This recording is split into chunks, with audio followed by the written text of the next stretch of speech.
ایک اور عام خبر ہے، مشیر اطلاعات خیبر پختونخوا بیرسٹر سیف کا کہنا ہے کہ بانی پی ٹی آئی نے اسٹیبلشمنٹ سے مذاکرات کے حوالے سے کسی کو بھی کوئی نیا ٹاسک نہیں دیا۔ میڈیا ذرائع کے نام سے اسٹیبلشمنٹ سے مذاکرات شروع کرنے کی خبریں چلا رہا ہے۔ میڈیا بغیر تصدیق کے ذرائع سے خبریں نشر کرنے سے گریز کرے۔ ملاقات میں حکومتی معاملات، دہشت گردی اور افغانستان کے امور پر تبادلہ خیال ہوا۔ بانی نے وزیر اعلیٰ علی امین گنڈاپور کو حکومتی معاملات اور انہیں دہشت گردی اور افغانستان کے مسئلے سے متعلق ہدایات دیں۔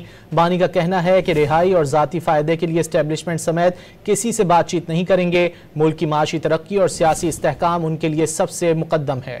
مشیر اطلاعات خیبر پختونخوا بیرسٹر سیف کا کہنا ہے کہ بانی پی ٹی آئی نے اسٹیبلشمنٹ سے مذاکرات کے حوالے سے کسی کو بھی کوئی نیا ٹاسک نہیں دیا۔ میڈیا ذرائع کے نام سے اسٹیبلشمنٹ سے مذاکرات شروع کرنے کی خبریں چلا رہا ہے۔ میڈیا بغیر تصدیق کے ذرائع سے خبریں نشر کرنے سے گریز کرے۔ ملاقات میں حکومتی معاملات، دہشت گردی اور افغانستان کے امور پر تبادلہ خیال ہوا۔ بانی نے وزیر اعلیٰ علی امین گنڈاپور کو حکومتی معاملات اور انہیں دہشت گردی اور افغانستان کے مسئلے سے متعلق ہدایات دیں۔ بانی کا کہنا ہے کہ رہائی اور ذاتی فائدے کے لیے اسٹیبلشمنٹ سمیت کسی سے بات چیت نہیں کریں گے۔ ملک کی معاشی ترقی اور سیاسی استحکام ان کے لیے سب سے مقدم ہے۔